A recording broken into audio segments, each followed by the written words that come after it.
Subscribe करें हमारा official YouTube channel और बेल आइकन दबाकर पाएं सभी नोटिफिकेशन। राम राम। नमस्कार नमस्कार रणदीप भाई। मैं एक्चुअली ज्यादातर मैं आपकी जगह बैठा होता हूँ और कोई मेरे से बात कर रहा होता है, मेरा इंटरव्यू ले रहा होता है। तो सर मुझे इंटरव्यू लेना आता नहीं, तो हम बैठ के बात करते हैं। जैसे कि प्रश्न है जो लोगों के और मेरे भी हैं, कुछ मैं लिख के ले आया हूँ, और आप अगर उसके बारे में बताओगे तो लोगों को थोड़ा पता चलेगा कि आपके दिल में दिमाग में क्या चल रहा है और कैसे सबका आप ख्याल रखोगे। तो सर मेरा पहला सवाल ये है कि 2 महीने बीत चुके इस महामारी को आए, कोरोना को आए, और हरियाणा ने इसको बहुत अच्छी तरह हैंडल करा है सर। तो आपकी क्या रणनीति रही है?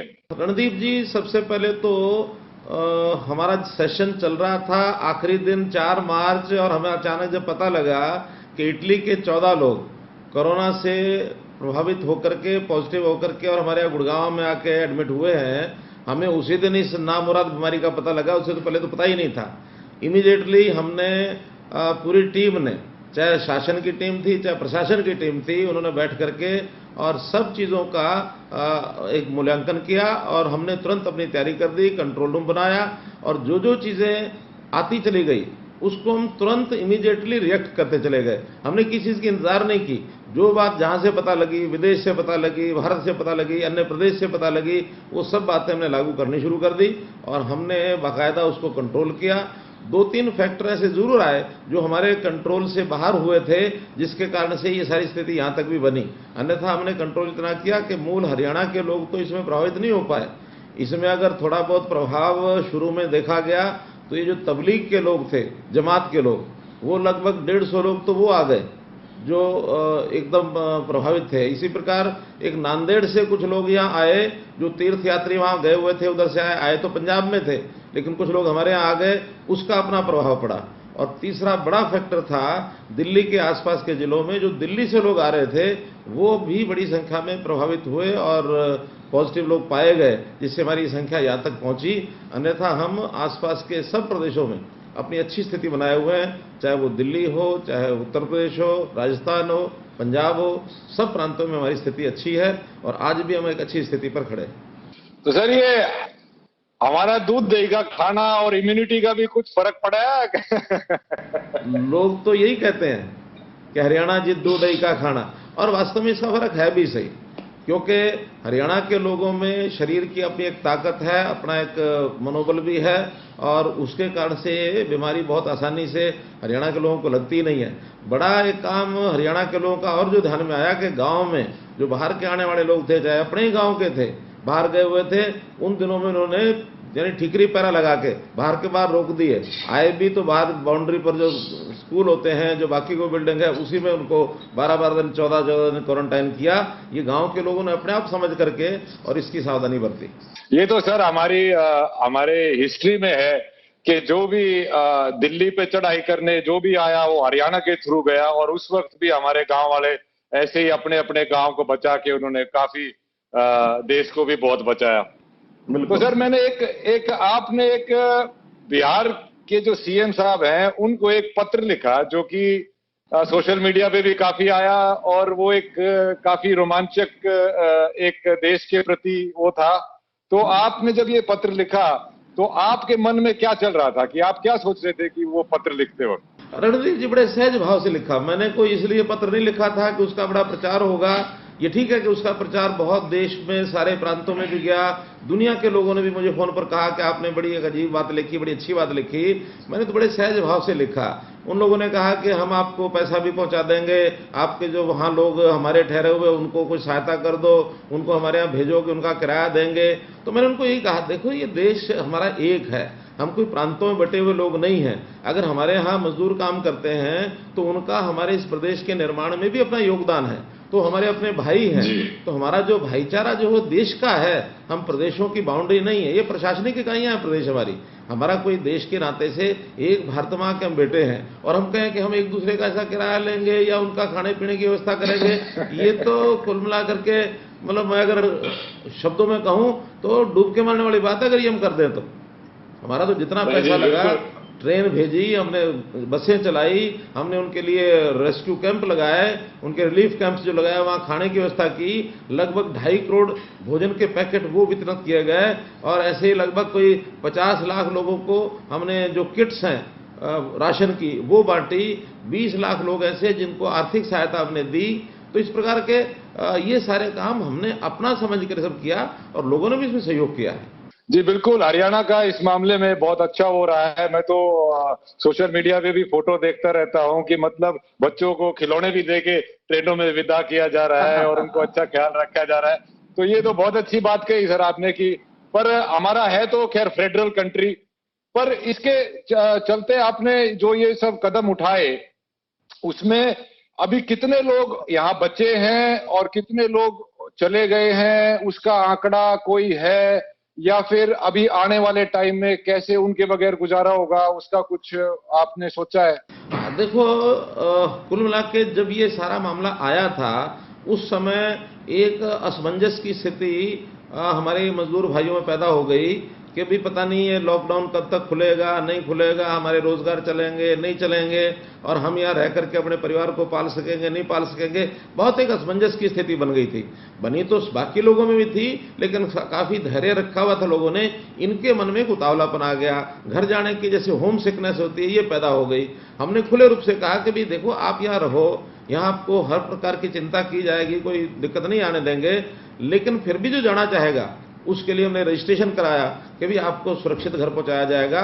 9 लाख लोगों ने रजिस्टर कराया अपने आप को कि हम जाना चाहते हैं, जिसमें से जब हमने भेजना शुरू किया तो लगभग 1.5 लाख लोगों तक तो सब लोग तैयार थे, जा रहे हैं। इसके बाद जब स्थितियां ठीक हुई, जब हमने इंडस्ट्रीज को खोल दिया, लॉकडाउन का पार्ट फेज 2 आ गया, फेज 3 आ गया, धीरे धीरे सामान्य परिस्थितियां हुई, तो ऐसे लोग भी कहने लगे उस समय हमने जाना था, अब हमने मन बदल लिया, अब इंडस्ट्री खुल गई, अब यहीं रहेंगे। तो कुल मिलाकर के उन 9 लाख में से 3 लाख लोगों तो सरकारी व्यवस्था से हमने भेजा है, ट्रेन हैं, बसें हैं। मैं समझता हूं लगभग 1-1.5 लाख लोग अपने आप भी चले गए होंगे।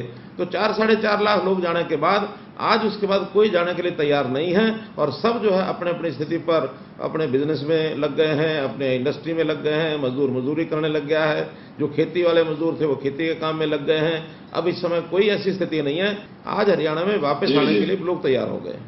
जी, बहुत बढ़िया, आपने बहुत अच्छा ख्याल रखा, ये तो मैं भी बहुत फॉलो किया है सर। अब सर ये कोरोना से पूरी दुनिया में, देश में इकोनॉमी का तो पट्टा बैठ गया सर। अब आपकी क्या प्लानिंग है हरियाणा को वापस पटरी पे लाने की? रणदीप भाई, इकोनॉमी जो ऐसी चीज होती है जिसको हम ये नहीं कहते कि कोई भट्ठा बैठ गया और इसमें से सब कुछ खत्म हो गया, बर्बाद हो गया।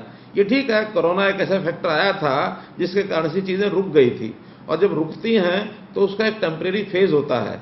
वरना हमारी जो हरियाणा की अपनी ताकत है, बहुत बड़ी ताकत है। वो जैसे कहते हैं ना, पावर होती है ना, ताकत होती है, वो 2 तरह की होती है। अंग्रेजी में उसको अगर कहेंगे तो एक पेटेंट पावर, एक लेटेंट पावर। पेटेंट पावर वो होती है जो हमें दिख रही है और लेटेंट पावर वो जो हमें दिखती ही नहीं है। हरियाणा की जमीन में, भूमि में, हरियाणा के आदमी में बहुत ताकत है। जब हरियाणा बना था 1966 में तो लोग क्या कहा करते, लोगों ने कहना शुरू कर दिया कि हरियाणा ये तो अपने अस्तित्व में रह ही नहीं पाएगा, ये लोग तो अपने जो एम्प्लॉई है उनको तनख्वाह भी नहीं दे पाएंगे, अपने लोगों को खाना भी नहीं खिला पाएंगे। लेकिन वही हरियाणा 1966 में बढ़ा, बहुत कमजोर स्थिति में रहा होगा, लेकिन आगे बढ़ते बढ़ते आज मानो 54 साल हो गए हैं। इन 54 सालों में हरियाणा ने अपनी तरक्की करके देश और दुनिया में अपना नाम कमाया है। आज दुनिया में हमारा स्थान हरियाणा का बना है। आज मैं जापान के लोगों से बात कर रहा था तो जापान के लोग कह रहे थे हरियाणा इस समय अगर देखा जाए तो पूरे भारत में सब प्रदेशों में नंबर 1 पर आया हुआ है। और वो तो ये यहाँ तक भी अपनी यानी सद्भावना हमारे लिए प्रकट कर रहा था कि आप दुनिया में नंबर 1 पर आए। धन्यवाद हमने कहा जरूर, लेकिन हमारा कहना है कि हम हरियाणा में आज चाहे इंडस्ट्री हो, चाहे खेती हो, खेती में भी हमने ball of rice grains, ball of food grains, ये अपने आप को कहलवाया। सारे देश के लोगों का पंजाब और हरियाणा दोनों ने मिलकर के पेट भरा है, उनको भोजन कराया है। इंडस्ट्री के अंदर आज ऑटोमोबाइल की इंडस्ट्री में सारे देश का 53% ऑटोमोबाइल इंडस्ट्री में हरियाणा अकेला है। आज हम एक्सपोर्ट में आगे बढ़ रहे हैं। आज फौज के अंदर हम जाएं तो हमारी आबादी तो 2% है सारी देश की आबादी, लेकिन हम 10% संख्या में सारी अपनी जो फौजें हैं 10% हमारा हिस्सा उसमें है।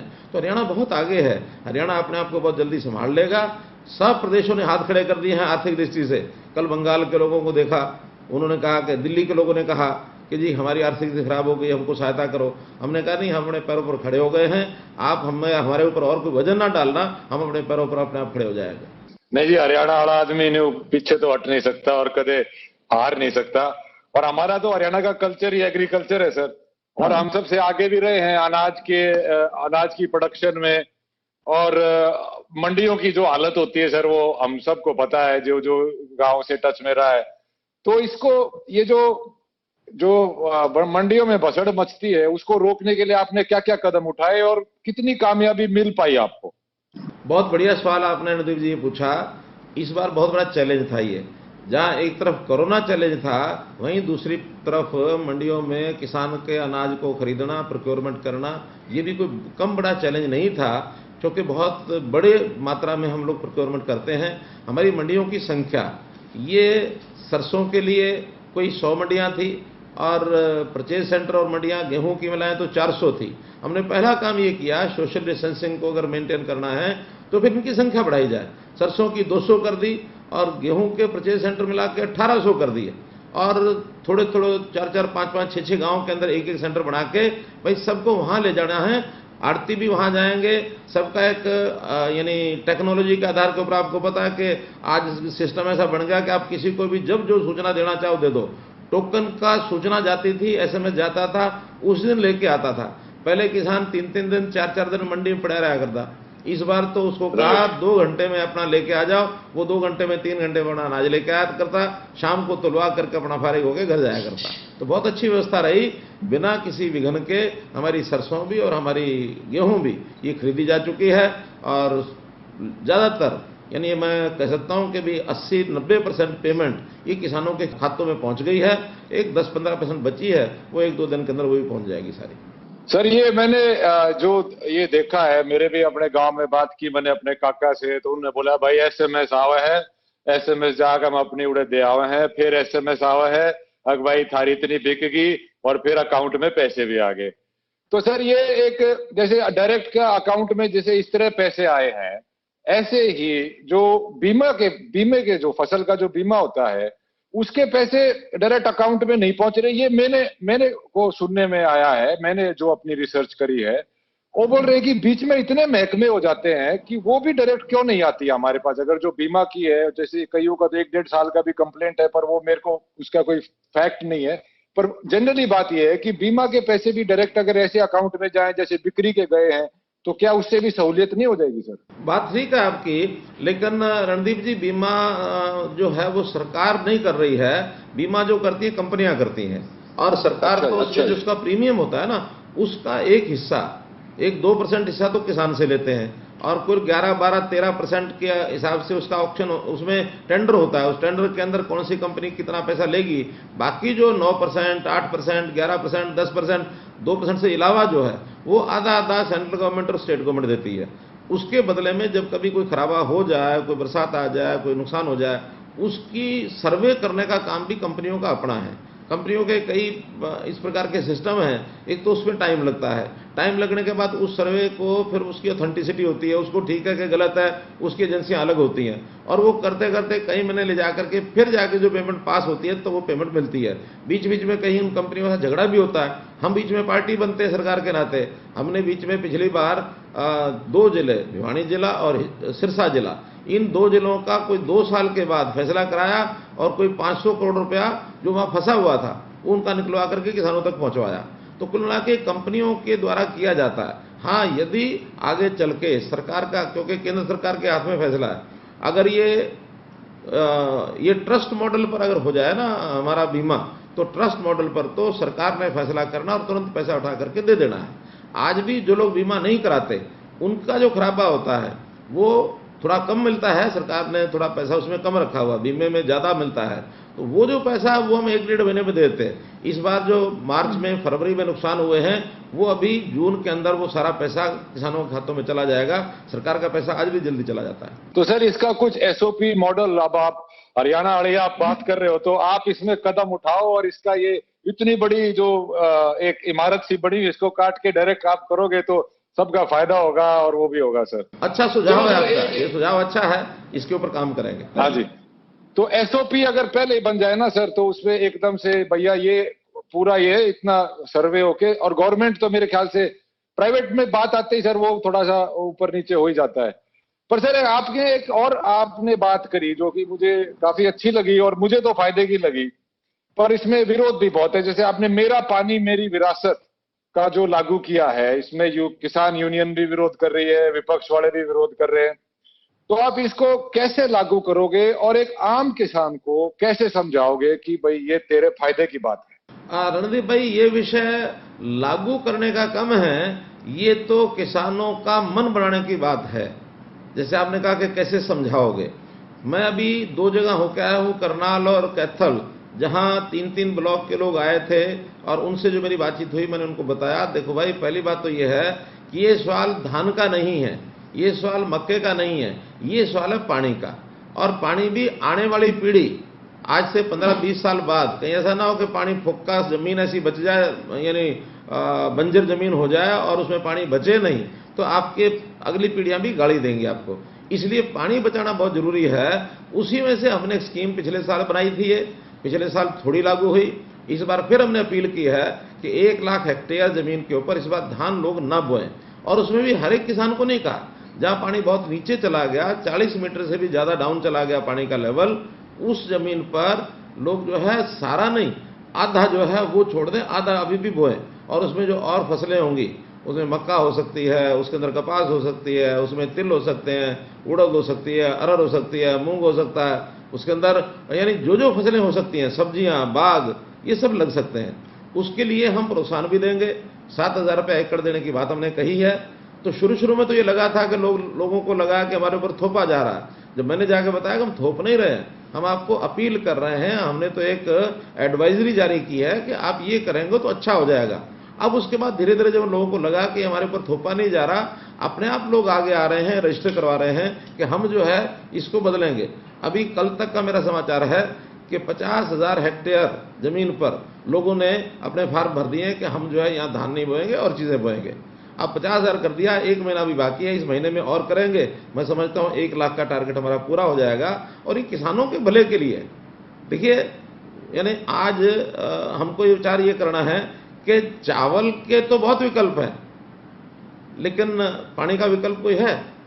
पानी का विकल्प नहीं, पानी का नहीं है सर। हाँ, तो पानी तो सर बचाना ही पड़ेगा। तो सर पानी को जो वाटर टेबल जो नीचे चली गई है, उसको चार्ज करने के लिए एज अ गवर्नमेंट, एक तो पीपल्स पॉलिसी हो गई, उसको चार्ज करने के लिए, और जैसे यमुना भी, जैसे लॉकडाउन की वजह से यमुना का पानी भी साफ हो गया और हमारा जितना पूरब का हिस्सा है वो तो यमुना से लगता हुआ है, काफी पानी भी वहां से आता है, तो उसको प्रदूषण फ्री रखना और वाटर टेबल को ऊपर लाने में क्या स्टेप्स रहेंगे पर्यावरण को लेके? देखिए, जहां तक वाटर टेबल ऊपर लाने की बात है, इस बार हमने योजना बनाई है कि जो बाढ़ का एरिया है, जहां पानी ज्यादा है, वहां पर बोर किए जाएंगे रिचार्जिंग के लिए। और बोर करने के लिए कुछ स्कीम हम बना रहे हैं जिसमें किसानों की भी भागीदारी होगी, सरकार की भी भागीदारी होगी, और सेंटर ने भी एक अटल भूजल योजना ये बनाई है। उस योजना का भी उसमें कोई ना कोई हमको लाभ मिलेगा। ऐसा मिला करके ज्यादा ज्यादा बोर यहां बनाए जाए ताकि पानी सीधा जमीन के अंदर डाल दिया जाए, रिचार्जिंग हो जाए।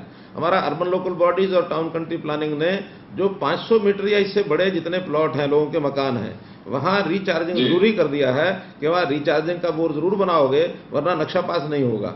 तो रिचार्जिंग के लिए हम सब कर रहे हैं। अब लेकिन जहां जहां धान का एरिया है, वहां रिचार्जिंग अपने आप कम होती है, क्योंकि वहां केमिकल खाद डाले जाते हैं और पानी लगातार खड़ा रहने के कारण से वो जमीन है चिकनी हो जाती है। चिकनी होने के कारण से पानी नीचे नहीं जाता, और जो फसलें होती हैं वो पोरस जमीन होती है। लेकिन इसके कारण से अपने आप में धान की जमीन जो है वो पोरस ना होने के कारण से रिचार्जिंग बंद होता है। तो ये तो रिचार्जिंग का है जिसके लिए हम कोशिश कर रहे हैं। जहां तक आपने पर्यावरण की बात कही है, पर्यावरण में रणदीप जी, पानी तो अपने आप में एक विषय है। वहाँ जल है, वहाँ पानी है, वहाँ पर वायु भी है, वहाँ पर भूमि भी है, वहाँ पर यानी वनस्पति भी है। ये सारी चीजें मिला करके जब तक हम इसका प्रबंधन नहीं करेंगे, तब तक हम पर्यावरण को ध्यान नहीं कर सकेंगे। और पर्यावरण का तो मैं इतना आग्रही रहा हूं कि आपको मैं एक फैक्ट बताता हूं मैंने सबसे पहले 26 अक्टूबर 2014 को एक प्रकार से शपथ हुई थी मेरी, मुख्यमंत्री की कुर्सी मैंने संभाली थी, और ठीक 2 महीने बाद जनवरी में मैं एक हवाई सर्वे करने गया।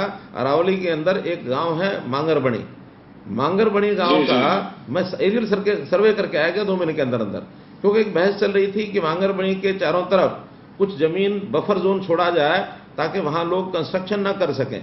तो हमारे प्रस्ताव में पहले जो लिखा हुआ था कांग्रेस के टाइम का कि 60 मीटर जो है बफर जोन छोड़ा जाए। जब मैं वहां ऊपर घूम के आया और मुझे जो पता लगा 60 मीटर तो बिल्कुल गांव में होता क्या है, 1 एकड़ होता है। 1 एकड़ कौन संभालेगा, संभाल ही नहीं सकते, वो कोई ना कोई अंदर घुस जाएगा, पेड़ काट देंगे। उसी दिन हमने फैसला किया कि 60 मीटर नहीं, ये 500 मीटर हम करेंगे। और बहुत लोग सारे देश और दुनिया के, यानी जनवरी से लेकर जून तक की अखबारें भरी पड़ी हैं, आप कोई उठा के देख लो, टाइम्स ऑफ इंडिया उठा के देख लो, दी हिंदू उठा के देख लो, फाइनेंशियल एक्सप्रेस उठा के देख लो, सब ने लिखा कि इतना बड़ा स्टेप एक प्रदेश का मुख्यमंत्री लेगा, ये कभी कोई कल्पना ही नहीं कर सकता था। हमने पर्यावरण के नाते से सब चीजें बचानी है। पर्यावरण को तो मैं भगवान का एक रूप मानता हूं। भगवान यानी हाँ, जैसे भगवान में शब्द होते ना, भ ग व आ न, मैं भगवान को भय को कहता हूं भूमि, ग को कहता हूं गगन, व को कहता हूं वायु, आकारंडाय से अग्नि, और न से नीर। 5 चीजें आती हैं, भूमि है, गगन है, वायु है, अग्नि है और नीर है। भगवान के नाम में ये 5 चीजें हैं ये। जी सर जी। पर बहुत लोगों का कहना है सर कि गुड़गांव के आसपास जो अरावली है, जो कि हमारी बाड़ू रेत से भी हमारे हरियाणा को बचाती है, वहां पे काफी अवैध कंस्ट्रक्शन चल रही है और वहां पे कानून का पालन नहीं करा जा रहा है जितना जोरी से करना चाहिए। तो मेरा ये आग्रह है सर आपसे, एनवायरमेंटलिस्ट मेरे को भी बहुत पर्यावरण से प्यार है, कि आप उसकी तरफ से थोड़ा और सख्ती आजमाएं और लोगों को बोलें कि वो पर्यावरण के साथ गड़बड़ ना करें। करना ही पड़ेगा, हमें वो करना ही पड़ेगा, क्योंकि पिछले सालों में वहां जो खनन हुआ, बेतहाशा खनन हुआ। मैं तो फरीदाबाद में खुद रहा हूं, बहुत ऊंची ऊंची पहाड़ियां थी, वो भी लोगों ने खोद खोद के वहां पर गहरे इतने खड्डे कर दिए कि उसके अंदर पानी निकल आया नीचे से, और लोगों ने कब्जे भी करने शुरू किए। ये भी आपकी जो बात है बिल्कुल ठीक है, लेकिन वहीं पर एक कठिनाई थोड़ी सी दूसरी भी है। कठिनाई क्या है कि जहां पर्यावरण के नाते से कोई उस प्रकार का विषय नहीं है, वहां भी ये जो कानून बने हुए पुराने समय के, अंग्रेजों के समय के ड्रैकोनियन लॉ जिसको कहेंगे, काले कानून बने हुए हैं। एक कानून के बारे में आपको बताता हूं, सन 1900 में 120 साल पहले एक कानून बना था, PLPA, Punjab land preservation act. तो ये कानून उस समय बना था। उस समय कोई यहां इस प्रकार की खेती नहीं होती थी जैसे आज होती है, इस प्रकार का विकास नहीं था, इस प्रकार की बिल्डिंग नहीं थी, सड़कें नहीं थी, नदियां नाले बहते थे। यही था भी इसकी मिट्टी का कटाव रोका जाए, कैसे रोकना है, वो कानून बन गया। अब वो चलते चलते आज 125 साल के बाद भी देश बदल गया, दुनिया बदल गई, विकास के नाते सब कुछ बदल गया। उसकी जो धाराएं हैं वो वैसी की वैसी हैं, और उन धाराओं में बहुत एरिया तो ऐसा जो आज एग्रीकल्चर लैंड है उसके ऊपर भी PLPA लगा हुआ है। तो हमारा कहना यह है कि ऐसे कानून जो पुराने हैं उनको बदलने के लिए हमें कुछ करना चाहिए। हम नई सोच के साथ आगे आए हैं। हमने PLPA एक्ट में एक अमेंडमेंट ये प्रस्तावित कर दिया था कि खेती वालों को खेती करने दो, उसको बाहर निकाल दो, और भी कुछ 2-4 प्रावधान थे। लेकिन ये कभी नहीं कहा कि जहां पर्यावरण को नुकसान होता होगा उसमें हम 1 भी इंच वो अलाउ नहीं करेंगे। लेकिन जो चीजें विकास के नाते लाइसेंस दे दिए गए, पिछले 20, 25, 30 साल से जिन चीजें बन गई हैं, बड़ी बड़ी इमारतें खड़ी हो गई हैं, सब उस पर भी PLPA लागू करेंगे तो कुल मिलाकर के कई हुडा के सेक्टर्स, हुडा यानी अब तो उसको HSBP हरियाणा अर्बन वो हुडा नहीं, मेरे ना है सर, मेरे ना है। तो आप वाला हुडा नहीं है, ये HSBP, अब उसका नाम भी बदल दिया हमने कहा लोग कंफ्यूज करते हैं हुडा में, तो HSBP कर दिया उसका नाम। तो HSBP की बनाए हुए जो सेक्टर हैं वो टूटने के लिए कगार पर खड़े हैं। तो हमने वो एक एक्ट थोड़ा सा बदलने के लिए एक उसमें अमेंडमेंट की, और उसी से शोर मच गया कि जैसे मनोहर लाल खट्टर सरकार जो है ना, ये सारे अरावली को खत्म करके यहाँ बिल्डरों को लाना चाहती है। एक भी बिल्डर को किसी भी जगह पर अलाउ नहीं किया जाएगा अरावली की जगह पर। हाँ, जो अरावली के उस एक्ट के कारण से जो एक गंभीर समस्या बनी हुई है उसमें से रास्ता निकालना, ये हमारा सरकारों का काम होता है, उसका रास्ता निकालेंगे। ये सुन के सर मेरे कालजे को बहुत ठंडी हुई, बाकी को तो पता नहीं। नहीं, आप चिंता मत करो। तो सर एक और चीज मैंने देखी, मेरी दादी की जब डेथ हुई तो मैं गया था गांव में, तो स्कूल में वो फंक्शन किया था खाने वाने का। तो मैंने गांव में स्कूल की हालत देखी सर, कि मैं तो, हमारा गांव तो शहर के पास है, वहां पे बिल्डिंग अच्छी है, पर इंफ्रास्ट्रक्चर जैसे डेस्क बेंच वगैरह, मतलब हरियाणा की जो गवर्नमेंट स्कूल की, जो गांव की स्कूलों की हालत है वो थोड़ी खस्ता है सर। वो काफी टाइम से ऐसे ही है, और वो जब तक ठीक नहीं होगी तब तक सर, जब बच्चा को मन ही नहीं करेगा वहां जाके पढ़ने का, तो वो पढ़ेगा क्या, तो हम उठेंगे कैसे ऊपर, शिक्षित कैसे होंगे? उसके लिए सर क्या प्रयास किया जा सकता है? एकदम ठीक बात है रणदीप जी आपकी, कि जो शिक्षा में एक दुविधा क्या बनी हुई है कि शहरों की शिक्षा, गांव की शिक्षा, एक बहुत बड़ा अंतर इसमें आ गया है। और दुर्भाग्यपूर्ण स्थिति यह है कि शहरों में प्राइवेट शिक्षा ने अपना स्थान ज्यादा मजबूत कर लिया है और सरकारी शिक्षा गांव के अंदर रह गई। और गांव में भी गरीब आदमी है, वही अपना सरकारी स्कूलों में अपने बच्चों को डालता है। अच्छे जो परिवार हैं वो तो आज भी अपने बच्चों को प्राइवेट स्कूलों में ले जाकर शहर में पढ़ाने लग गए हैं। सही स्थिति तो ये है, लेकिन हमारी जिम्मेवारी है कि हम गांव के स्कूलों को भी ठीक करें। तो हम लगातार उसमें एक एक बात ठीक कर रहे हैं। पहले अध्यापकों की कमी थी, वो अध्यापकों की कमी हमने पूरी की, बल्कि वो पूरी करते करते अध्यापक ज्यादा हो गए, बच्चे कम रह गए, इसलिए हमने वो थोड़ा सा और भी एडजस्टमेंट की। अतिथि अध्यापक उनको जोड़ जाड़ के उनको लेके आए। अब उसके अंदर नई योजना में हम 1000 स्कूल इंग्लिश मीडियम, और जिसको हमने कहा कि बैगलेस, बस्ता फ्री, बस्ता नहीं ले जाना होगा, और 5वीं तक के जो बच्चे हैं वहीं जाके पढ़ेंगे, वहीं अपना किताबें रख के आएंगे, और इंग्लिश मीडियम स्कूल होंगे।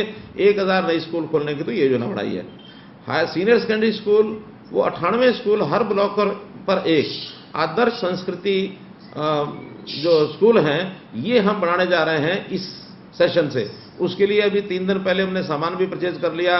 कंप्यूटर्स की व्यवस्था है, या स्कूल में जो बोर्ड लगाने होते हैं वर्चुअल क्लासरूम्स के लिए, वो सारे बोर्ड भी खरीद लिए हैं। ये सारे काम अब इस साल से हमने शुरू किए हैं। इन स्कूलों का लेवल थोड़ा अच्छा करेंगे। और एक और बात दूसरी भी है कि जैसे प्राइवेट स्कूलों के हिसाब से अच्छे स्कूलों की थोड़ी व्यवस्थाएं भी अच्छी बढ़िया बनानी पड़ती हैं। इंफ्रास्ट्रक्चर भी ज़्यादा करना पड़ता है, खर्चा भी ज़्यादा होता है, और लोगों को जब थोड़ा फीस भरनी पड़ती है तब लोगों को लगता है हाँ ये स्कूल अच्छा है। मुफ्त का स्कूल कितना ही बढ़िया हो ना, तो वहां भी लोग कहते हैं ना ये स्कूल खराब है, इसमें नहीं भेजने बच्चे। सच बात है। कुछ लोगों का प्रेस्टीज इशू पैसा खर्च करने में भी होता है। तो हम ऐसे स्कूलों में 3 तरह के बच्चों की श्रेणियां होंगी। एक होगी फीस माफ पूरी की पूरी, एक होगी आधी फीस माफ, एक होगी पूरी फीस लगेगी। पूरी फीस भरने वाले अच्छे बच्चे भी उसमें आकर के पढ़ाई अपनी कर सकें, तो ऐसे एक स्कूलों का एक अलग लेवल, इनका स्कूल का कैडर अलग होगा, इनके स्कूल के पाठ्यक्रम भी अलग होंगे, इंग्लिश मीडियम स्कूल भी होगा, विज्ञान साइंस इसमें सब में अनिवार्य होगी। तो ऐसा एक अच्छे लेवल के स्कूल गांव के अंदर खुले। तो अभी शुरू कर रहे हैं 98 स्कूलों से, आगे अगले साल में और इसको बढ़ाएंगे। लेकिन हमारा संकल्प है कि स्कूलों को आगे बढ़ाएं। इस बार हमने स्कूलों का बजट ये अपना बहुत बड़ी यानी लेवल पर हमने इसको बढ़ाया है। पहले स्कूल का जो बजट होता था एजुकेशन का, वो 6, 7, 8% होता था। इस बार 14% स्कूलों में, शिक्षा में, एजुकेशन में हमने बजट रखा है। 14% हाईएस्ट जंप अगर किसी एक चीज का बजट में लगाया तो वो एजुकेशन पर लगाया। सर वो बात अच्छी है। जैसे मैं राय स्कूल का पढ़ा हुआ हूं, तो हमारे स्कूल में भी ये होता था सर, उस वक्त सोनीपत के अपना 20वां मील पे जो है, कि पहले जो फुल फीस दे सकते हो फुल फीस देते थे, जो हाफ देते थे हाफ, और बहुत सारे एक सेक्शन होता था बच्चों का जो फ्री पढ़ते थे। हाँ बिल्कुल, वही करेंगे। इससे बहुत फायदा होगा सर, क्योंकि शिक्षा ही हमारे लोगों को, क्योंकि जो प्राइवेट स्कूल और गवर्नमेंट स्कूल में इतना डिफरेंस हो गया है सर, कि जो गवर्नमेंट स्कूल वाला बच्चा है वो कभी आगे बढ़ के उनके साथ कम्पीट ही नहीं कर पाएगा। तो वो बहुत इंपॉर्टेंट हो गया। ऐसी बात रणदीप जी है नहीं। मैं 10वीं तक गवर्नमेंट स्कूल में पढ़ के आया हुआ हूँ। मैं भी सर, राय भी तो गवर्नमेंट स्कूल ही है। इसलिए गवर्नमेंट स्कूल के बच्चे भी अच्छे पढ़ करके बहुत आगे निकल जाते हैं, चिंता नहीं करो। जी सर, जी बिल्कुल सर। अच्छा सर, अब आ गई बात कि हर एक आदमी के दिल में, दिमाग में ये बात है कि भैया अगले 6 महीने क्या हो, कैसे बीतेंगे, और सीएम के नाते आपका क्या प्लान है सर, क्या रोड मैप है अगले 6 महीने के लिए, आप लोगों को बताइए सर। देखिए रणदीप जी, पहला तो ये जो थोड़ा सा गाड़ी पटरी से थोड़ा ये समझो उतरी कहूँगा मैं, इस उतरी गाड़ी को पटरी पर दोबारा चढ़ाना एक तो हमारी प्राथमिकता ये रहेगी, क्योंकि दोबारा से सब लोगों के काम धाम ठीक हो जाए रोजगार ठीक चल पड़े, कारखाने ठीक चल पड़े, क्योंकि इसमें नौकरी पेशे वाले को तो दिक्कत नहीं है। प्रभु कृपा से किसान को भी उस प्रकार का नुकसान नहीं है, क्योंकि उसका अपना खेती का काम है, लगातार वो सीजन के हिसाब से होना है, और इस बार प्रोक्योरमेंट हो गई तो भी ठीक ठाक हो गई है, आगे फिर उसकी बिजाई ठीक हो जाए, उसका काम भी ठीक चलेगा। अगर कहीं सबसे ज्यादा समस्या है तो मजदूर को है, रोजगार करने वाले को है, जो दिहाड़ीदार आदमी है उसको तकलीफ है, दुकानदार को है, फैक्ट्री वाले को है, इनकी तकलीफें थोड़ी ज्यादा आई हैं। पटरी पर लाना है। हाँ, कुछ ट्रेड ऐसे भी हैं, अब आप जैसा ट्रेड है, फिल्म की दुनिया, इसमें भी थोड़ा एक बार तो लग ही गया झटका। सर हम भी पूरी इंडस्ट्री बंद बैठी, हम भी कॉन्ट्रैक्टर ही हैं। हाँ, तो इसलिए होटल वाले हैं, इंडस्ट्री वाले हैं, इस प्रकार की जो सर्विसेज है उसमें भी काफी सेटबैक लगा है। तो एक एक चीज को लाइन पर लेके आना, ये हमारा मुख्य काम रहेगा। ये तो है इस समय की उतरी जो पटरी से गाड़ी, उसको वापस चढ़ाना एक काम। दूसरा, अब हमें, क्योंकि कोरोना के इस अवसर में हमने बहुत नए नए प्रयोग भी किए हैं। कहते हैं कि जो कोई चुनौती होती है ना, उसको भी कई बार, चैलेंज को भी एक अपॉर्चुनिटी के रूप में, अवसर के रूप में आदमी उपयोग करे तो बहुत कुछ किया जा सकता है। हमने पिछले 2.5 महीने में इतने अपने आईटी के प्रयोग किए, हर चीज को एक सप्लाई चेन के माध्यम से, कि हम यहां से चलाएं, डीबीटी के माध्यम से सीधा उसके घर तक चीज पहुंच जाए, या उसको जो सूचनाएं हैं वो सीधी पहुंच जाए। हमने मीटिंग्स भी, सैकड़ों मीटिंग मैंने की हैं, और कैसे की, वीडियो कॉन्फ्रेंस से। मीटिंगें कम नहीं की हमने, जितनी पहले करते थे वो उतनी आज की हैं। हमारे मीडिया कॉन्फ्रेंस के जितने भी काम होते थे वो सारे, आप बॉम्बे बैठे, मैं यहाँ बैठा हूँ, ये भी एक इजाद ही है, पहले हमने कभी नहीं किया था। तो ये सारी चीजें लगातार चल रही हैं। तो ये सारे जो इजाद किए हैं सिस्टम, इसका उपयोग जनता को कैसे हो, इसके लिए हमने हर एक व्यक्ति उसकी संभाल करनी है। ये हमारे मन में अगले 6 महीने के अंदर एक टारगेट है कि एक बच्चा नया पैदा होता है तब से लेकर के, और उसकी भगवान को जब तक प्यारा नहीं होता तब तक उस व्यक्ति की सारी जो गतिविधियां हैं, सारी उसकी जरूरतें हैं, सारे उसके उपयोग हैं, उसकी क्षमताएं हैं, इस सबको कैसे हम बढ़िया ढंग से यूज कर सकें, उपयोग कर सकें, इसके लिए हम एक बहुत बड़ा प्लेटफॉर्म तैयार कर रहे हैं। उसका नाम है परिवार पहचान पत्र। परिवार के सब सदस्यों का डाटा हमारे पास होगा, और वो आईटी बेस्ड होगा सारा। उसके अंदर बर्थ रजिस्ट्रेशन ये हम अनिवार्य कर रहे हैं, डेथ रजिस्ट्रेशन ये अनिवार्य कर रहे हैं, मैरिज रजिस्ट्रेशन ये अनिवार्य कर रहे हैं, और बाहर से लोग जो आने वाले जाने वाले टेम्परेरी रेजिडेंट यहाँ जो आएंगे उनका भी डाटा हम रखेंगे। कौन आदमी कहाँ काम कर रहा है उसकी सारी जानकारी हमारे पास रहेगी। सरकार की ओर से किसको क्या लाभ पहुंच रहा है, किसको क्या जरूरत है, ये उसके घर पहुंचाएंगे। कई लोग तो गलत ढंग से भी चीजों का उपयोग कर जाते हैं, इसमें से गलत आदमी भी थोड़ा सा बचाव कर लेंगे। उसको जरूरतमंद आदमी की जरूरत पूरी हो, गलत आदमी की जरूरत, यानी गलत आदमी की जो डिमांड है उसको पूरा करने की जरूरत नहीं है। वरना तो बहुत से कहते हैं फ्रॉड ही बहुत हो जाते हैं। पिछले दिनों के अंदर हाँ, एक मैट्रिक स्कॉलरशिप का फ्रॉड, वो भी ऐसे ही हो गया।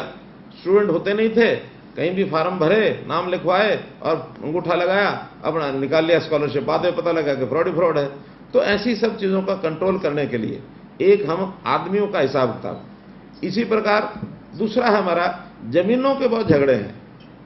जमीनों के गांव में हमने देखे हैं, आप तो गांव के, आप गांव के रहने वाले आदमी हैं, हर किसी का कोई ना कोई झमेला, जमीन बंटवारे का झमेला है, फिर इंतकाल का झमेला है, फिर कब्जों के झमेले हैं, और पुराने बाप दादा लाई चीजें अभी भी चलती आ रही हैं, बंटवारे नहीं हुए। एक एक किले में 1/300, 1/400 ये हिस्से उनके बने हुए हैं। जो हमारी रजिस्ट्रियों के अंदर किसी की जमीन कोई रजिस्ट्री करा जाता है, उसका डॉक्यूमेंटेशन नहीं है। तो ये सारी डॉक्यूमेंटेशन हम डिजिटलाइज तरीके से करा रहे हैं, ताकि जमीन का भी एक इंच हिसाब ये ठीक से हो जाए, और कौन सा किसका टाइटल है ये उसके साथ हम कर लें। ये एक नया प्रोग्राम आगे चला रहे हैं। एक तीसरा विषय है हमारा पशुधन। पशुधन में भी हर पशु को हम टैगिंग करा रहे हैं, चाहे वो प्राइवेट हो और चाहे वो गौशाला में, नंदीशाला में हो, कहीं भी हो। जंगली को तो नहीं हम पकड़ पाएंगे, जंगली तो हम छोड़ देंगे, लेकिन जंगली पशु के अलावा बाकी जितना पशुधन है उसके ऊपर टैगिंग कराएंगे, और हर एक के हिसाब से हम उसका जो कुछ उसकी बढ़िया से बढ़िया सेवा पशुओं की कर सकते हैं वो भी हम करेंगे। खास करके गौशालाओं की, नंदीशालाओं की, ये जो बेसहारा आवारा पशु घूमता है जिसके कारण से एक्सीडेंट बहुत होते हैं, इसकी व्यवस्था करेंगे। चौथी चीज है वो है पेड़।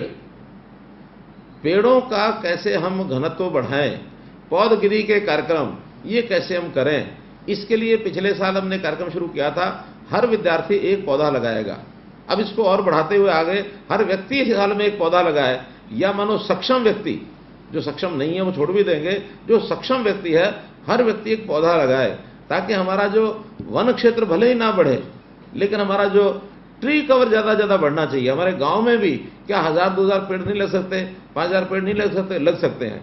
तो पेड़ों को बढ़ाएंगे और इन पेड़ों की संख्या, इन पेड़ों के ऊपर हम जो है व्यक्तियों के जिम्मे लगाएंगे भी इतने पेड़ आपने संभालने हैं, वो सरकारी चाहे डिपार्टमेंट के नाते से हो चाहे वॉलंटरी इस नाते से हो, तो वॉलंटरी लोगों के माध्यम से भी हम सब करेंगे।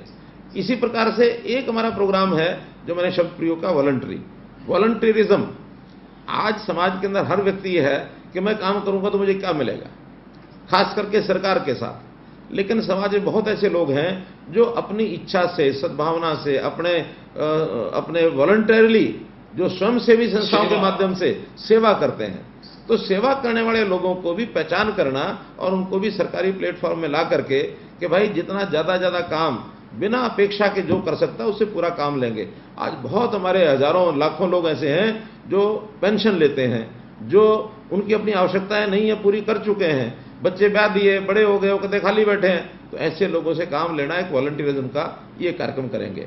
एक हम किसानों के नाते से जो हम कार्यक्रम कर रहे हैं कि हर किसान का इंडिविजुअल हम ध्यान रखेंगे। आज हमारे किसान 2-3 प्रकार के हैं, छोटा किसान है, मध्यम किसान है, बड़ा किसान है। योजनाएं किसानों के लिए केंद्र सरकार भी बनाती है, प्रदेश सरकार भी बनाती है, लेकिन छोटे किसानों के लिए योजना बनती है, लाभ छोटे किसान को मिलता नहीं है। वो या तो बड़ा किसान उठा जाता है या मध्यम वर्गीय थोड़ा बहुत किसान उठाता है, छोटे किसान को तो लाभ मिलता ही नहीं है। ये जो छोटे छोटे किसान हैं, 1 एकड़ का, 1.5 एकड़ का, 2 एकड़ का, इनको हम जो है अलग से जो खेती के अलावा आमदन के क्या क्या और हो सकता है, उसके अंदर मुर्गी फार्म हो सकता है, उसके अंदर डेयरी फार्म हो सकता है, उसके अंदर पिगरी हो सकती है, मधुमक्खी हो सकता है, फिशरी हो सकती है, कितने ही काम हो सकते हैं। तो ऐसा एक एग्रीकल्चर का सिस्टम ये हम खड़ा करेंगे कि उसकी आमदन बढ़े। और फिर जो कमा लेता है किसान, जिसके पास अच्छे 2 दाने पैदा भी हो गए, उसको भी खर्चा करने का अपना हिसाब पता नहीं है, उसका फाइनेंशियल मैनेजमेंट ये ठीक नहीं है, तो उसका फाइनेंशियल मैनेजमेंट बढ़िया हो, उसके लिए हमने मन में विचार किया हुआ है। लेकिन योजना लागू करनी है, शायद आज मैं कह रहा हूं तो कल ये जब हवा में चली जाएगी तो इसको लागू करने के लिए हमें थोड़ा सहूलियत मिल जाएगी। हम किसानों के लिए कुछ किसान मित्र खड़ा करेंगे। किसान मित्र कौन होंगे? जो अपनी अच्छी फसल खुद पैदा करते हैं, प्रोग्रेसिव फार्मर हैं। प्रोग्रेसिव फार्मर को कहेंगे कि भाई अपने जैसे 50 फार्मर और बनाओ, 10 फार्मर और बनाओ, क्योंकि किसान जो है किसान की बात अच्छी प्रकार से सुन लेगा। शायद वो किसी कृषि वैज्ञानिक की बात नहीं सुनेगा, एग्रीकल्चर यूनिवर्सिटी वाले की नहीं सुनेगा, सरकार के नहीं सुनेगा, वो एक किसान की बात अच्छी प्रकार से सुनेगा। हाँ, जैसे मानो आप एक्टर है ना, आपको अच्छा गुरु कोई एक्टर बताए तो आप बहुत जल्दी सुन लेंगे भी अच्छा एक्टर है, अनुभवी एक्टर है, वो बता रहा है। कोई आपको जो बाहर का कोई आदमी है वो कुछ बताएगा, कहेंगे हाँ थ्योरी है, थ्योरी पर चलने दो। तो इसलिए देखेंगे हर कोई अपने काम के हिसाब से उसको जो अच्छा लगता है उस हिसाब से वो चलता है। तो किसानों को किसान मित्र इस नाते से उनके साथ एसोसिएट करके और फिर हम उनको आगे बढ़ाएंगे ताकि किसान की हालत भी ठीक हो। और एक विषय वो है पानी का, जो मैंने पहले आपने जो बताया, मेरा पानी मेरी विरासत। मैंने विरासत शब्द क्यों इसको दिया? क्योंकि ज़मीन जो होती है वो विरासत में आदमी अगली पीढ़ी को देके जाता है। बाप दादा की विरासत हमको मिली हुई है। हम कहते हैं कि भाई ज़मीन तो विरासत है, ये पानी भी विरासत है। ज़मीन पानी के साथ देके जाओ, फोकी ज़मीन मत देके जाओ जिसमें पानी ही ना हो। तो इसलिए पानी को भी अपनी विरासत में जोड़ो। अगली पीढ़ी इंतज़ार कर रही है, इंतज़ार करेगी, यानी जब आएगी अगली पीढ़ी आएगी, हम जाएंगे तो वो आएंगे। तो इसलिए उनको पानी दे के ज़रूर जाओ, कहीं ऐसा ना हो कि वो हमको गालियाँ दे। तो मोटे रूप से हमारे दिमाग में पूरी पिक्चर है कि हम अपने 6 महीने में जो जो चीज़ दिशा अपनी तय करेंगे, जो काम शुरू करेंगे, हो सकता है कुछ 6 महीने में पूरे हो जाएं, हो सकता है कुछ 6 महीने बाद और अगले 6 महीने साल लगे जिसको पूरा करेंगे। लेकिन एक दिशा ऐसी कि हरियाणा का हर व्यक्ति सुखी हो, हरियाणा आत्मनिर्भर बने। अगर हरियाणा आत्मनिर्भर बनेगा तो देश भी आत्मनिर्भर हो ही जाएगा। जय हो सर। मेरा अगला सवाल यही था कि पीएम साहब ने तो कह दिया आत्मनिर्भर बनो, पर हमारा तो है फेडरल कंट्री, तो वो तो स्टेट वाइज आत्मनिर्भर करने पड़ेंगे। तो मेरे ख्याल से आपने इस चीज का जवाब दे दिया है कि हम आत्मनिर्भर कैसे बनेंगे।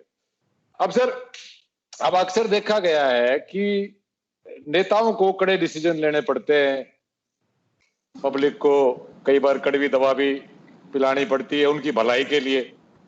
और जब ये डिसीजन लेते हैं तो एक नेता के तौर पे अपने वोट बैंक की भी चिंता होती है, झिझक होती है। तो जब आपके सामने ये चुनौतियां आती हैं तो आप कैसे डील करते हो सर? देखिए रणदीप भाई, ये सोच सोच का फर्क होता है। कई बार जब जिसको हम कहते हैं ना कड़ा डिसीजन, तो भय होता है कि इस कड़े डिसीजन के कारण से कहीं कोई नुकसान ना हो जाए। लेकिन मेरा मानना यह है कि अगर कड़े डिसीजन का अपने को ये पता है कि ये ठीक डिसीजन है, तो निश्चित रूप से जनता उसको पसंद करती है, क्योंकि हम जूझते रहते हैं अपनों में और जनता में। एक तो जिनको हम अपना मान लेते हैं, ये हमारे हैं, ये मेरे साथ उठते बैठते हैं, मेरे साथ चाय पीते हैं, मेरी पार्टी के लोग हैं, मेरे सरकार के साथ जुड़े हुए लोग हैं, मेरे रिश्तेदार हैं, ये मेरे अपने हैं। और एक है जनता, जिसको कहना चाहिए एट पार। तो जनता जो ओवरऑल जनता होती है, उसके हित में यदि आप काम करेंगे, जनता अगर खुश हो जाएगी तो अपने भी अपने आप खुश हो जाएंगे। मेरे सामने 2-3 उदाहरण हैं। जैसे सबसे पहले हमने मेरिट के ऊपर नौकरियां, ये जब बात कही थी तो उस समय कुछ लोगों ने आपत्ति जताई कि अगर मेरिट पर दोगे तो फिर अपने लोग जो इतने सालों से रेडियां रगड़ रहे हैं, इनका क्या बनेगा। मैंने कहा भाई, जो लग जाएंगे उनको अपना मान लेना, अपने मानना है तो जो लग जाए वो बढ़ जाएंगे अपने, उसमें क्या है। लेकिन उस समय थोड़ा विरोध हुआ। बाद में ये जब सब हुआ तो उसके बाद सब लोग जो अपने भी थे, यानी पहले भी अपने थे, आज भी अपने बहुत हो गए, उससे ज़्यादा अपनों की संख्या बढ़ी है, घटी नहीं है। तो पहले वाले भी जो अपने थे वो भी कहने लगे नहीं, ये स्टेप आपका अच्छा है, कम से कम इस दुविधा में से बच गए कि अगर हम 10 को नौकरी देते तो 50 नाराज होते। अब वो 10 भी राजी हैं, 50 भी राजी हैं कि जिसको मिली है भाई ठीक मेरिट पर मिली है। वरना ये कांग्रेस के लोगों ने इतने सालों तक यही खेल खेला ना, अपने अपने अपने अपने। अगर ये अपने अपने चक्कर में, बहुत बड़ा स्टेप था सर, बहुत बड़ा स्टेप था ये कि वो कंप्यूटर से कुछ सिफारिश नहीं लग सकती, कुछ नहीं लग सकता, वो मेरिट पे आएगा। बहुत बड़ा स्टेप था सर। तो वही इस बड़े स्टेप को अगर मान लो अपने अपने के कारण से हम बार बार सरकार में आते, तो ये कांग्रेस वाले क्यों नहीं आए। कांग्रेस वाले तो मंच पर खड़े होकर दावा करते थे, मैंने इस कॉन्स्टिट्यूंसी में 500 लोग लगाए, मैंने इस कॉन्स्टिट्यूंसी में 200 लोग लगाए। हम कहते थे भाई हमने नहीं लगाया एक भी, जो नौकरी लेके गया है वो हमारे से लेके गया है, हमने नहीं दी है। अगले में दम था, लेके गया, तो जो दम वाला वो लेके गया है, तो हमारी बात को लोगों ने ठीक माना, उनकी बात को ठीक नहीं माना। ऐसे ही दूसरा उदाहरण देता हूँ, वो है ये जो ट्रांसफ़र का। हमने ट्रांसफ़र पॉलिसी बनाई और बिल्कुल एकदम सीनियरिटी के आधार पर ऑनलाइन ट्रांसफ़र पॉलिसी। सबसे पहले अध्यापक एक हरियाणा में ऐसा एक वो है हमारे यहाँ वर्ग के जो कई बार हिला देता है सरकारों को। लेकिन हमने कहा कि नहीं, अध्यापक खुश रहना चाहिए, अध्यापक जहाँ जाएगा वहाँ जाके पढ़ाए। वो ज़माना निकल गया जब एक मुख्यमंत्री ने पहले पुराने ने ही किया था कि कोई अध्यापक जो है वो 20-25 किलोमीटर से नीचे घर के नज़दीक नहीं रहेगा, सब उससे दूर जाएंगे। हमने कहा नहीं भाई, घर के नज़दीक आओ, वहाँ पढ़ाओ, मन ठीक रहना चाहिए आपका। 42,000 टीचर एक सिंगल क्लिक से हमने ट्रांसफ़र किए और उसके बाद इतने लोग राजी हुए। 93% अध्यापक ऐसे हैं जो हमने कहा था वो हमको मिल गया। तो 93% राजी हैं, 7% भी राजी हो जाएंगे। तो हमने ऐसे ऐसे कई प्रयोग किए। सबने राजी तो वैसे करना मुश्किल है सर, कोई ना कोई तो उठ कर भगवान भी नहीं कर सकता। नहीं सर, आप अच्छा, अब आप सर, हमने सुना है आप व्यापार के टाइम में बहुत घुमा करते, फिर आप संगठन में आए, फिर पार्टी में आपने मतलब 3 बार ही तो आपने पूरा हरियाणा नाप दिया, सारे जिले पिछले टर्म में। तो सर अब ये लॉकडाउन में बाहर निकल नहीं सकते, कुछ नहीं, घूमने आदमी तो गराजी नहीं सर, कैसे बीत रही है आप? देखो वैसे तो मैंने शुरू कर दिया। पिछले हफ्ते में करनाल हुआ आया और कैथल हुआ आया, 2 जगह में हुआ हूँ, और बाकी आगे भी अब घूमने का प्रोग्राम बढ़ा लूंगा। लेकिन मुझे 2 महीने में भी 2.5 महीने में तकलीफ नहीं हुई। मुझे ये हरियाणा सरकार ने कई एकड़ का दे रखा घर ही है, और इस कई एकड़ के घर में सुबह से लेकर शाम तक मैं 2-3 चक्कर मारता हूँ, तो मुझे लगता है कि मैं घूम लिया, हरियाणा पूरा घूम लिया। एक पिछले दिनों एक चुटकुला आया था व्हाट्सएप पर, तो उसने एक दिल्ली में एक आदमी रह रहा था, उन्होंने कहा जी दिल्ली कैसे घूमूं। तो पत्नी ने कहा पति को, दिल्ली कैसे घूमे। पति ने कहा कोई नहीं, शाम को इंतजाम कर दूंगा, दिल्ली घूम के आएंगे। उसने क्या किया कि अपने 4 कागज़ की पर्ची बनाई और 4 कमरे थे उसके घर के, तो एक कमरे के गेट के ऊपर लगा दिया कुतुब मीनार, दूसरे कमरे पर लगा दिया ये रेलवे स्टेशन, तीसरे पर लगा दिया लाल किला, और चौथे पर लगा दिया ये अशोका पार्क। अब वो पत्नी को कहा चल दिल्ली घूम के आते हैं। कहाँ है दिल्ली? अरे हाँ तो सही, तो ले गया एक कमरे में, ये तो है लाल किला, और दूसरे कमरे कह दिया ये है कुतुब मीनार, तीसरे में कहा ये रेलवे स्टेशन, घूम के आके दिल्ली घूम ली ना, पत्नी कहती हाँ दिल्ली घूम ली। तो मन को समझाना भाई। तो सब लोगों ने अपने अपने घर में रह के ही पूरा आनंद लिया है। और ये जो एक समय था कोरोना का, इस समय में अनुभव बहुत नए नए आए लोगों के, यानी परिवारों में छोटी मोटी जो उलझनें थी लोगों की वो दूर हो गई, घर में इकट्ठे रहे। वरना तो ऐसे ऐसे परिवार थे जो कभी इकट्ठे घर में सारे मिलकर के खाना नहीं खाया करते, अब लगातार घर में रहना पड़ गया। छोटे मोटे विवाद थे वो दूर हो गए, कुछ छोटे मोटे झगड़े भी हुए होंगे, ऐसा नहीं कि वो नहीं हुए, बिल्कुल हुए, घर में रह करके वो भी हुए होंगे। लेकिन एक अच्छा परिवार, यानी बाजार के लोग ये कहते हैं, वो कहते हैं जी ये 6 बजे जो बंद करते हो ना, इसको परमानेंट फीचर कर दो, अब इसका टाइम मत बढ़ाना। क्यों? हमें भी 6 बजे घर जाने का मौका मिल जाता है, जाके अपना आनंद से परिवार के साथ बिताते समय। तो अलग अलग अनुभव है लोगों के, ये एक नया अनुभव था, कभी किसी ने आज तक देखा नहीं था। पहली बार ये अवसर आया, अचानक आया, कोई पूर्व तैयारी नहीं थी, लेकिन आवश्यकता आविष्कार की जननी है, उस नाते से लोगों ने अपने आप को एडजस्ट कर लिया। मेरा तो ये मानना है सर कि ये महीने में 1-2 दिन ये लॉकडाउन कर देना चाहिए, पर्यावरण को भी फायदा होगा और घरवालों को भी फायदा होगा। या पर्यावरण ने भी साथ साथ लेने दोगे, घूम घाम लो भाई। तो और सर मैं फाइनल सवाल मेरा यही है सर, आपने सारे मेरे जो दिमाग में जो सवाल थे लोगों के, जो मुझे लगता था पूछने चाहिए, वो तो आपने सारे बता दिए। मैं सर करनाल में मेरी शूटिंग चल रही थी लॉकडाउन से पहले, तो कब आ सकते हैं शूटिंग करने वापस? वो कोई नहीं, इंडोर शूटिंग तो आज भी कर लो आके। इंडोर तो वो तो हिसाब से देखेंगे सर, पर बिल्कुल ये मेरी दूसरी पिक्चर रहेगी आपकी कॉन्स्टिट्यूंसी में। पहले मैंने बनाई थी लाल रंग, आप तो अब तो घर पे हो, देख लो, आपने पहले तो देखी नहीं थी, कसूती पिक्चर है करनाल, उसमें स्पेन जैसा लगता है, स्पेन। अरे नहीं, बहुत अच्छा। देखिए जो नॉर्म्स हैं अभी बने हुए हैं, जितनी भी गाइडलाइंस हैं सोशल डिस्टेंसिंग की और इस प्रकार की मास्क लगाने की, अगर इसके हिसाब से कर सकते हो तो कभी कर लो, वरना तो भाई मास्क वाला सोशल डिस्टेंसिंग वाला 2 चीज़ तो हम भी कहीं जाते हैं ना, 4-10 लोगों के बीच में जाके बैठते हैं, तो फोटोग्राफर ये फोटो खींचता है कि आपने मास्क पहन रखा कि नहीं, आपने। वो तो प्रॉब्लम है सर, पर पिक्चर तो लव स्टोरी है, क्यों कर मास्क लाके शूटिंग कराएंगे।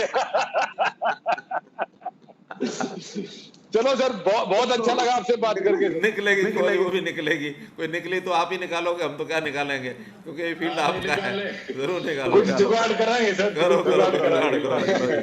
चलिए ओके सर, बहुत बहुत धन्यवाद, आपने बड़े खुल के जवाब दिए। धन्यवाद। और मेरा पहला इंटरव्यू या बातचीत करने का, दूसरे से करवाने का पहला अनुभव बहुत बढ़िया रहा sir. Okay sir, Ram Ram ji, Ram Ram.